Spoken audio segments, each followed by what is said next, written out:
Satu, dua, tiga. Assalamualaikum warahmatullahi wabarakatuh. Perkenalkan, nama saya Muhammad Ilman Sabana Setianur. Di sini dengan NIM 103012400296 dari kelas IF 4803. Di sini saya akan mengerjakan tugas kalkulus sub CAO 313. Langsung saja ke nomor 1A. Nomor 1A itu ditanyakan apakah partikel tersebut pernah berhenti bergerak. Nah, di sini saya akan menggunakan yang ini, yaitu kenapa saya hanya menggunakan yang itu, karena di sini K itu sama dengan ketinggian. Kenapa tidak J? J itu sama dengan Y. Nah, kalau untuk Y itu dia bergerak ke depan dan ke belakang. Ya, di sini saya akan menggunakan K karena K itu ketinggian.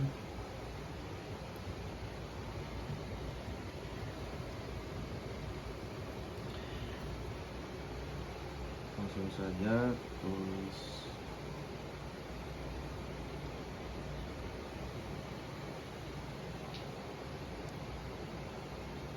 Maka min 3 plus 2. Nah, untuk ini langsung diturunkan saja.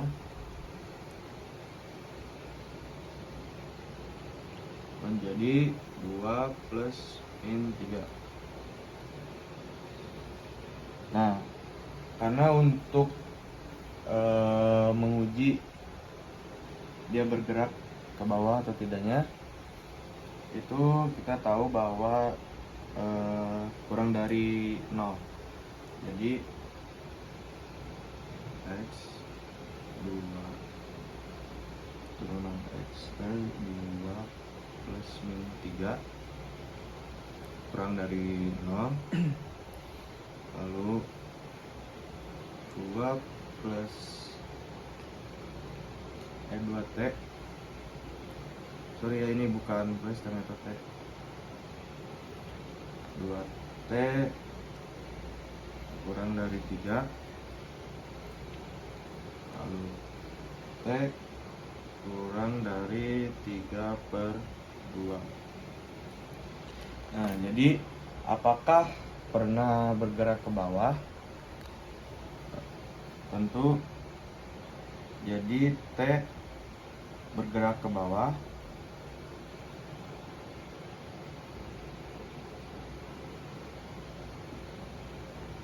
pada titik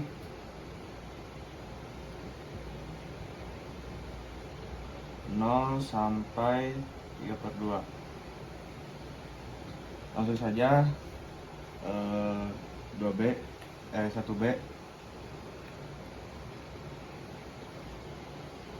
Untuk soal 1B yaitu ditanya apakah partikel tersebut pernah berhenti bergerak. Nah, berarti kita mencari kecepatannya ya. Kecepatan itu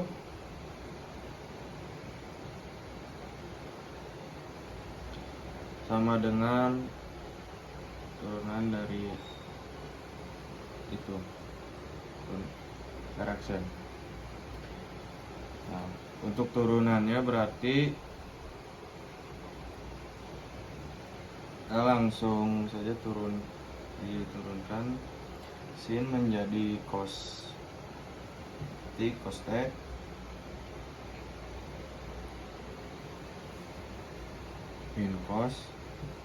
min sin, turunan cos menjadi min sin,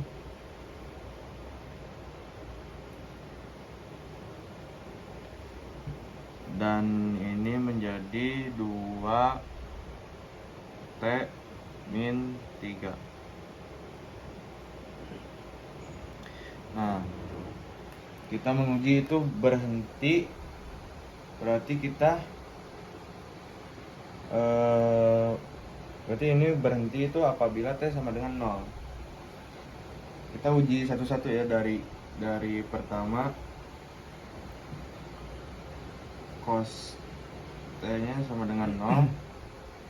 Nah, cos T sama dengan 0 apabila T-nya itu pi per 2 dan 3 per 2 pi, yaitu pi per 2 sama dengan 90 dan 3 per 2 pi sama dengan 270. Lanjut ke min sin sama dengan 0. Ini apabila pi per kuadrat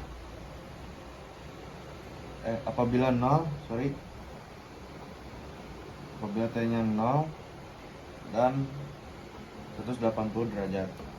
Yang terakhir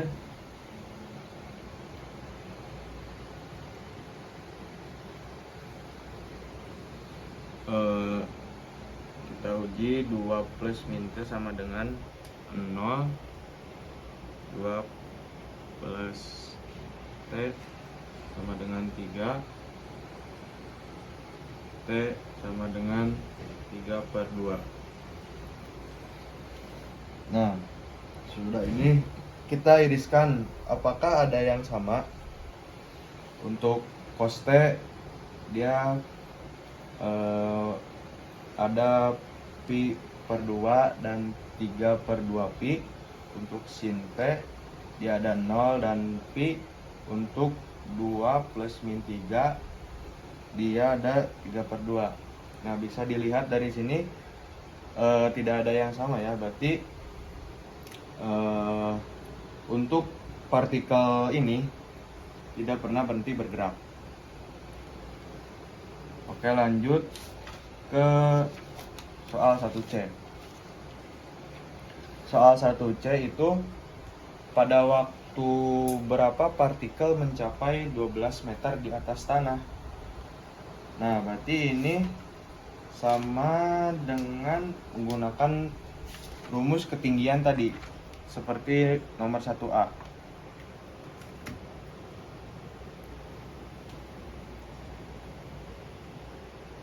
Berarti kita tulis lagi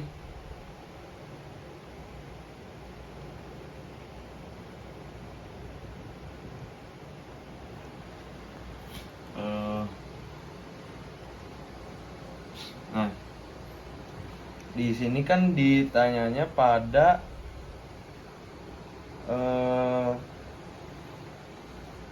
12 meter di atas tanah ya. Berarti T kuadrat min 3 plus 2 sama dengan 12. Nah, langsung saja 3 min 10 ini sama dengan 0. Lalu kita faktorkan, berarti kita mendapatkan T min 5 dan T plus 2. Nah, hasilnya T nya sama dengan 5 atau T nya sama dengan min 2. Nah, karena di sini lebih dari sama dengan 0 ya, berarti T nya itu adalah 5 detik karena T nya lebih dari sama dengan 0.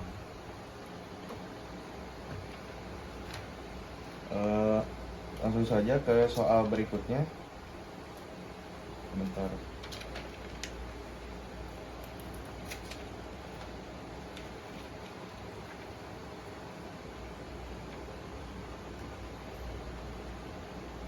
Soal berikutnya yaitu 1D ya.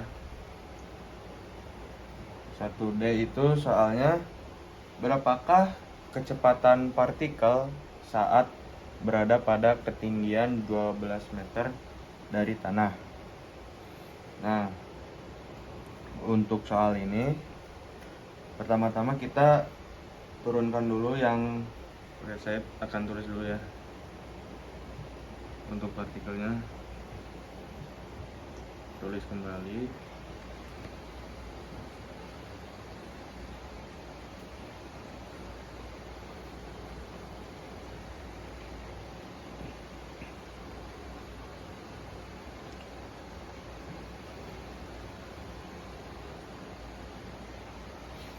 Nah, pertama-tama kita turunkan dulu. R aksen T berarti ini cos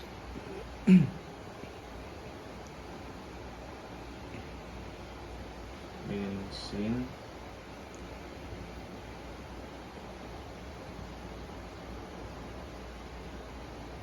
dan 2 min 3. Nah, tadi kan kita sudah mendapatkan untuk T-nya itu sama dengan 5 ya. Langsung saja kita masukkan 5 cos kali 5 I min sin kali 5 J plus 2 min 3 kali 2 kali 5 min 3K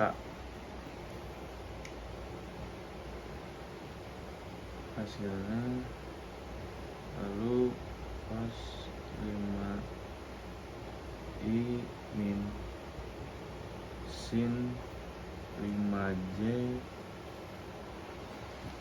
plus 10 min 3 K. Lalu ini sebelum beres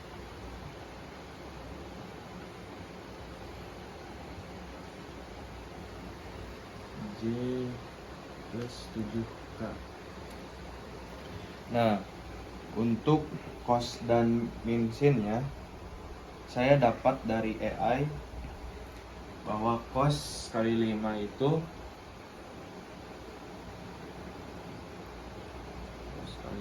mendekati 0,2837, dan untuk min sinnya dikali 5 mendekati min 0,9589.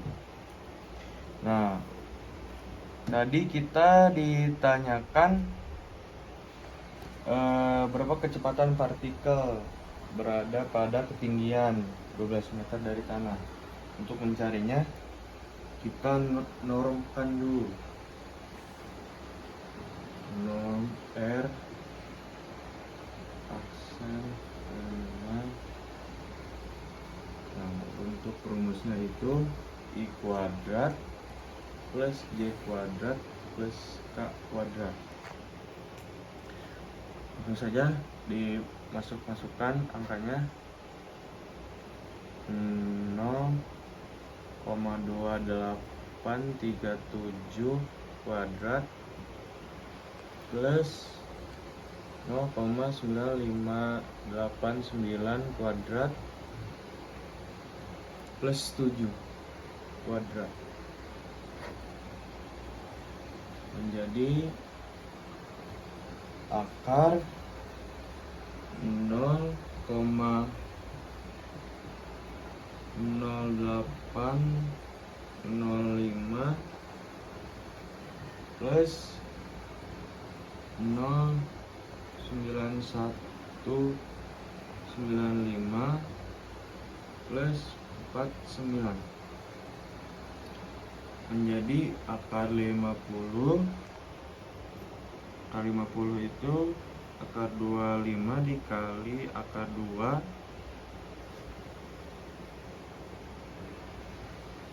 hasilnya 5 akar 2 M per S. Nah, selanjutnya ke soal 1E.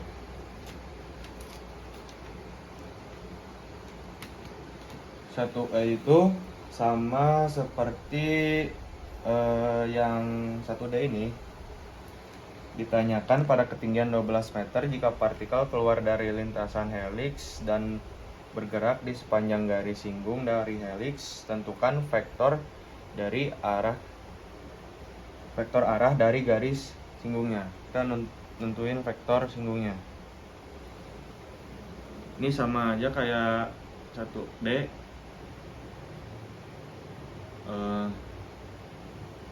Partikel ini nanti kita turunkan.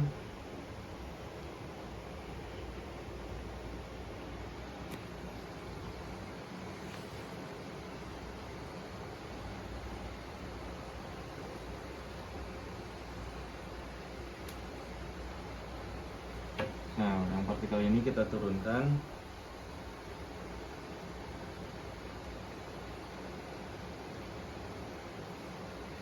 T I plus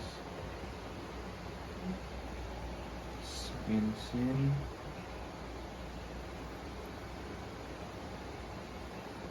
plus 2 min 3.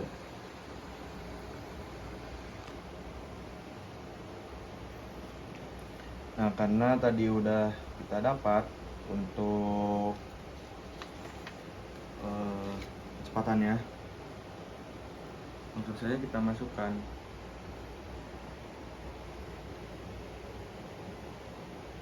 cos kali 5 min sin kali 5 plus 2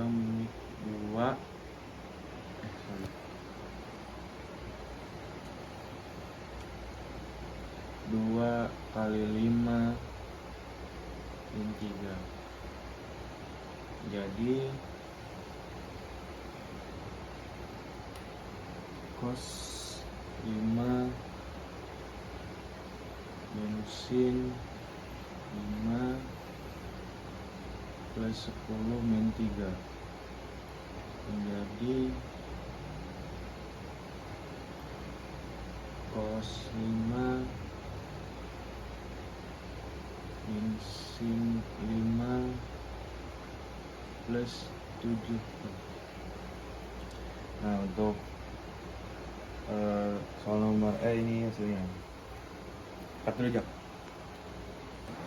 Oke, lanjut ke nomor 2. Diketahui kurva berikut.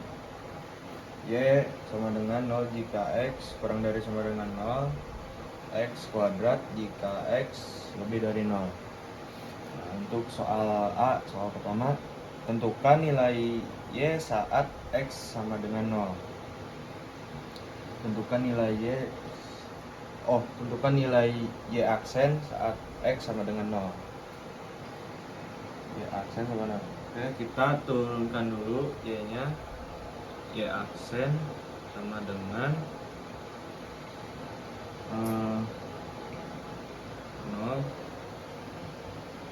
jika X kurang dari sama dengan 0 dan 3X kuadrat jika X lebih dari 0. Nah, untuk menentukan, kita harus uji limit kekontinuan. Kita uji limit kiri sama kanannya. Limit X mendekati 0 dari kiri yaitu sama dengan 0, dan untuk limit X mendekati 0 dari kanan sama dengan 3X kuadrat sama dengan 3 kali 0 kuadrat sama dengan 0. Nah,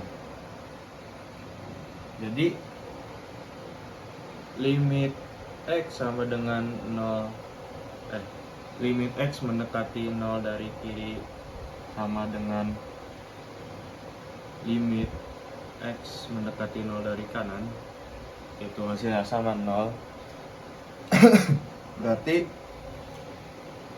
Y aksen saat 0 yaitu 0.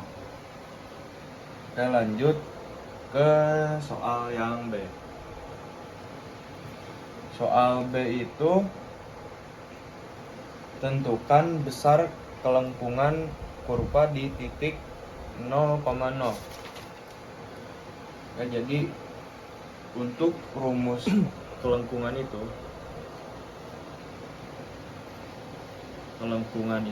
sama dengan Y double aksen. Nah,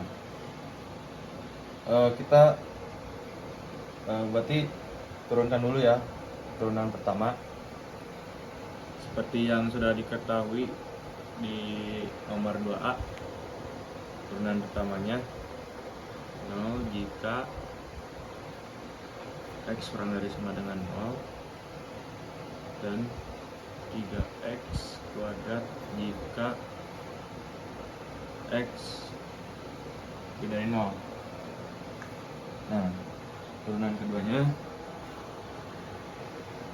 Y double aksen 0 jika ini masih 0 jika, dan ini 6X jika X lebih dari 0. Nah, sama seperti nomor A, 2A, kita juga yang 2B itu harus diuji limit kiri kanannya. Jadi saat limit X mendekati 0 dari kiri sama dengan 0, dan limit X mendekati 0 dari kanan, itu berarti 6X, berarti 6 kali 0 sama dengan 0. Nah, ini sama aja, berarti limit kiri kanannya sama, yaitu hasilnya sama dengan 0. Lalu saya tulis dulu di sini deh.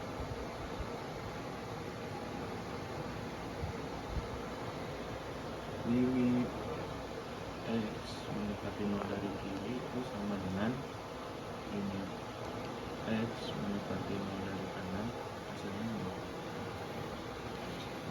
Nah, untuk menguji kelengkungannya,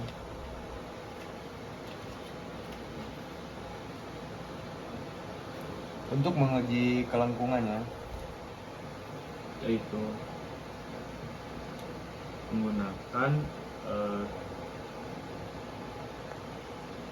Y double aksen per 1 tambah Y aksen kuadrat pangkatkan 3/2 sama dengan 0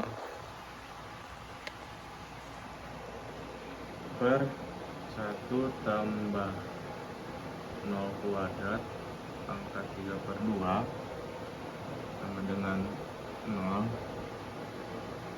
per 1 tambah 0 pangkat 3/2 sama dengan 0 per